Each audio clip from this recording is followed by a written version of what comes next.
നിങ്ങളുടെ അയൽക്കൂട്ടത്തിന് കീഴിലുള്ള ബാലസഭ അത് എങ്ങനെയാണ് മാനേജ് ചെയ്യേണ്ടതെന്ന് വെച്ചാൽ ലീഡർക്ക് ആ ബാലസഭയുടെ എല്ലാ ഡീറ്റെയിൽസും കിട്ടും.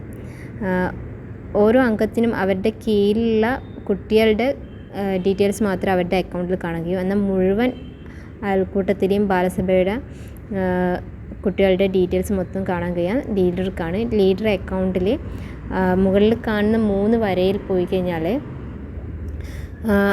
മാനേജ് ബാലസഭ എന്ന് പറയുന്ന ഓപ്ഷൻ കാണാം.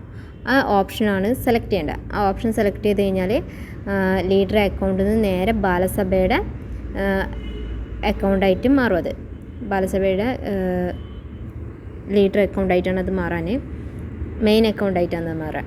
അപ്പോൾ ഇവിടെ ഫസ്റ്റത്തെ ഓപ്ഷൻ മെമ്പർ എന്ന് പറയുന്ന ഓപ്ഷനാണ്. ആ ഓപ്ഷനിൽ പോയി കഴിഞ്ഞാൽ ബാലസഭയുടെ എല്ലാ കുട്ടികളുടെയും ലിസ്റ്റാണ് ആദ്യം കാണിക്കാൻ. മൊബൈൽ നമ്പർ കാര്യങ്ങളെല്ലാം അവിടെ ഉണ്ടാവും.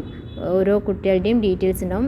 അതിൽ തൊട്ടിപ്പുറം നിങ്ങളുടെ ന്യൂ റിക്വസ്റ്റ്, ആരെങ്കിലും റിക്വസ്റ്റ് അയച്ചിട്ടുണ്ടെങ്കിൽ ബാലസഭയിൽ നിന്ന് ആരെങ്കിലും റിക്വസ്റ്റ് അയച്ചിട്ടുണ്ടെങ്കിൽ അവിടെ കാണും. പിന്നെ റിക്വസ്റ്റ് എന്ന് പറയുന്ന ഓപ്ഷനാണ്. ബാലസഭയുടെ കുട്ടികൾ ആരെങ്കിലും വിഡ്രോ ചെയ്യാൻ വേണ്ടിയിട്ടുള്ള റിക്വസ്റ്റ് അയച്ചിട്ടുണ്ടെങ്കിൽ അത് ഇവിടെ റിക്വസ്റ്റ് എന്ന് പറയുന്ന ഓപ്ഷനിൽ വരും.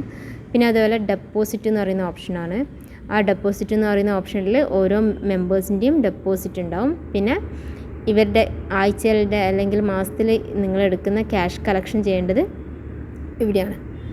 ഇത് നിങ്ങളുടെ ബാലസഭ ക്യാഷ് കളക്ഷൻ റെസിപ്റ്റിൻ്റെ അതേ രൂപത്തിൽ തന്നെയാണ് ഇവിടുത്തെ ക്യാഷ് കളക്ഷനും നിങ്ങൾക്ക് കാണാൻ കഴിയാൻ. ഓക്കെ, ഹിസ്റ്ററി ഉണ്ടാവും. നിങ്ങൾ ചെയ്തതൊക്കെ നിങ്ങൾക്ക് അവിടെ കാണാൻ കഴിയും. എന്തെങ്കിലും കളക്ഷൻസ് റിജക്റ്റ് ചെയ്തിട്ടുണ്ടെങ്കിൽ അത് ഇവിടെ നിങ്ങൾക്ക് കാണാൻ കഴിയും. ഇങ്ങനെ 4 ഓപ്ഷൻസാണ് ഇവിടെ ഉണ്ടാകാൻ.